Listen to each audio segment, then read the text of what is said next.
Alors, la deuxième partie, on a terminé avec les médailles que j'ai reçues dans le coffret. Maintenant, il n'y a plus de photos.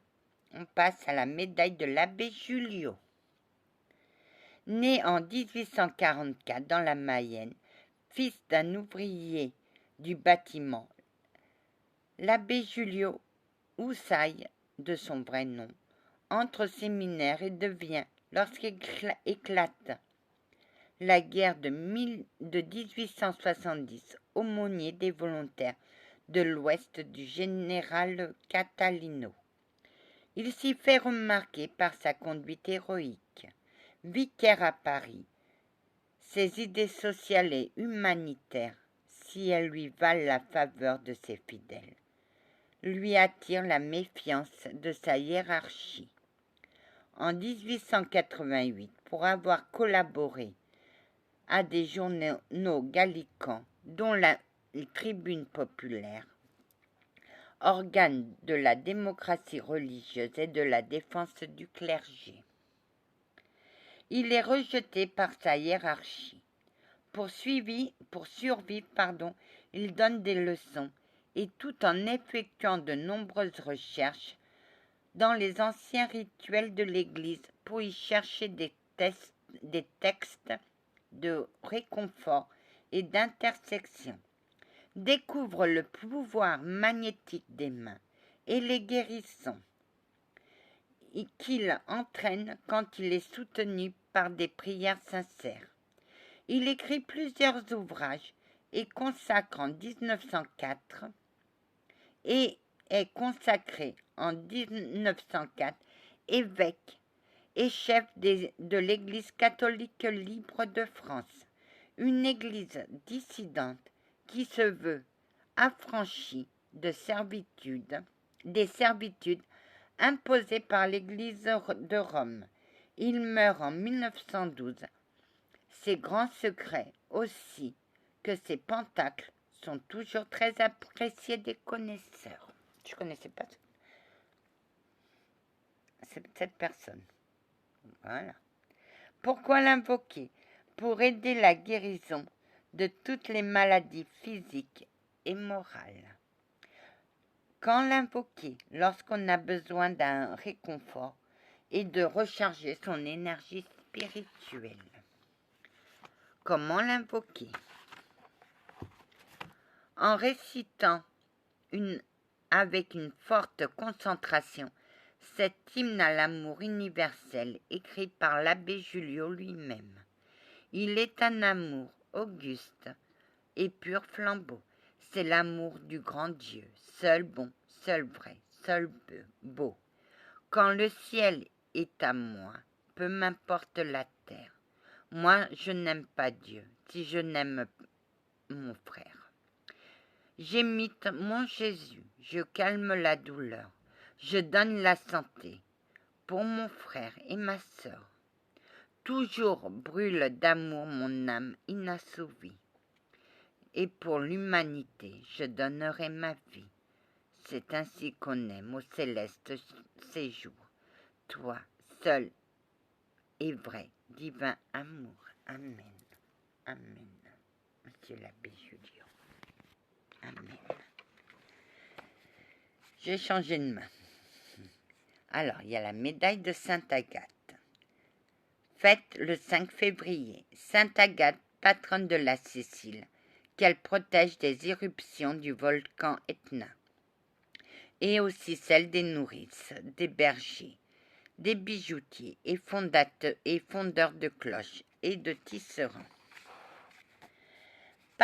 Palerme et Catane, les deux plus importantes villes de Sicile, se disputent l'honneur d'avoir donné le jour à Sainte Agathe. Elle peut être née que dans un seul endroit. Quel que soit le lieu de sa naissance, c'est à Catane qu'elle fut supplicitée en 251 lors de persécutions antichrétiennes. Elle était aussi belle que riche et avait décidé, pour mieux honorer Dieu, de rester chaste. Elle fut dénoncée comme chrétienne aux prêteurs de Sicile, Quintianus, un être débauché qui la convoqua et lui proposa de l'épouser. Agathe refusa. Quintianus la fit enfermer chez une femme de mauvaise vie, où l'on tenta constamment d'outrager sa vertu par la séduction et la violence. Mais Agathe trouva en Dieu la force de résister à toute tentation et à toutes les violences. Au bout d'un mois, Quintianus la fit venir en son palais et devant son nouveau refus de l'épouser, la fit jeter en prison, où elle entra en chantant des cantiques à la gloire de Dieu. Le lendemain, Quintianus la fit comparaître devant son tribunal. « Toi qui es noble et ancienne famille, pourquoi être chrétienne? Laisse-la aux pauvres et aux mendiants. » La vraie noblesse s'acquiert avec Jésus, dont je me dis la servante. Parce que nous méprisons ton crucifié, nous ne serons pas nobles? Oui, tu perds la vraie liberté en t'abaissant jusqu'à adorer des pierres. Furieux, Quintianus ordonna son horrible supplice. Il la fit attacher à un chevalet, lui laboura le corps avec un fouet de plomb et des lames en fer, oh mon Dieu. On lui arracha les seins l'un après l'autre, puis il la fit jeter dans son cachot en interdisant qu'on pense ses plaies. Mon Dieu, mais quelle horreur! Oh! 4 jours plus tard, il la fit à nouveau comparaître devant lui. Son corps ne portait aucune trace de supplice qu'elle avait enduré, Saint-Pierre lui étant apparu et l'ayant miraculeusement guéri. Mais loin d'être impressionné par cette guérison miraculeuse, Quintianus la fit rouler tout tenu sur des tessons et des pots cassés entremêlés de charbon ardent, ramenée en prison. Elle expira au moment où elle suppliait le Seigneur de mettre fin à son calvaire. Mon Dieu, comment peut-on faire ça à un être humain? C'était barbare, Anna. Même aujourd'hui, c'est encore barbare. Aujourd'hui, on lui aurait coupé la tête. Donc, oui. Contre les gerçures et douleurs au sein, je parle de Quintianus. Contre les démons de la chair et le péché de luxure, contre les éruptions volcaniques et les tremblements de terre. Quand l'invoquer? Vendredi, contre les gerçures et les douleurs au sein. Vendredi, contre les démons de la chair et le péché luxure. Mercredi, contre les éruptions volcaniques et les tremblements de terre. Comment l'invoquer? Contre les douleurs et gerçures au sein. Sainte Agathe, toi dont les seins furent lacérés par le bourreau avec des ongles de fer. Toi qui eus la poitrine coupée, mais dont le bon Saint-Pierre effaça miraculeusement les plaies dans le secret de ton cachot. Dans le secret, ton cachot. Dans le secret, moi j'aurais mis les plaies dans le secret de ton cachot. Bienheureuse Agathe, toi qui sais ce que je souffre, aide-moi à guérir des gerçures de mes seins et des blessures de mon âme. Amen. Contre le démon de la chair. Sainte Agathe, toi qui as su résister au démon de la lubricité et garder sa chasteté, donne-moi la force de chasser les démons qui me tourmentent. Aide-moi à retrouver la voix du Seigneur, loin des impies, aux lèvres trompeuses et menteuses, et qui parlent avec un cœur double. Toi qui as su trouver les mots pour que le Seigneur t'ouvre les bras de sa miséricorde, je répète la prière que tu fis lorsque l'on te jeta innocente aux appétits luxurieux. Jésus, Christ, Seigneur et Maître de toutes choses.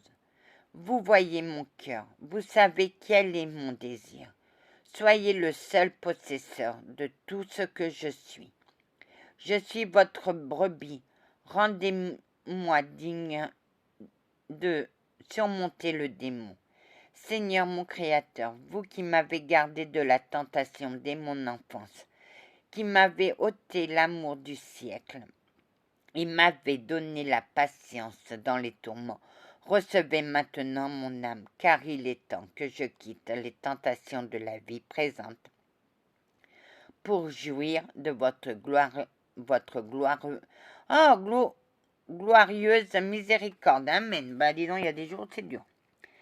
Contre les éruptions volcaniques et les tremblements de terre, la terre s'est émue et a tremblé. Les fondements des montagnes ont été bouleversés et ébranlés. Avec toi, Sainte Agathe, j'invoque le Seigneur, mon ferme appui, mon refuge, mon libérateur. La fumée a monté dans sa colère et un feu ardent a jailli. Des charbons ont été embrasés, un nuage obscur est sur mon front. Avec toi, Sainte Agathe, j'invoque le Seigneur du tonnerre. Il est mon protecteur, la corne de mon salut et mon soutien. Avec ta prière et la mienne, il jaillira et les nuées se dissiperont, s'évanouira la grêle de flammes et s'éteindront le charbon de feu. Comme toi, bienheureuse Agathe qui marche au supplice en chantant, je marcherai au milieu des ombres de la mort, mais ne craindrai aucun mal, parce que le Seigneur est avec moi, comme il a été avec toi, et sa miséricorde me suivra comme elle t'a suivi. Amen. Demain, je vous ferai la médaille de l'ange gardien. Allez, que la paix du Christ soit toujours avec vous, ainsi que sa bénédiction. Amen.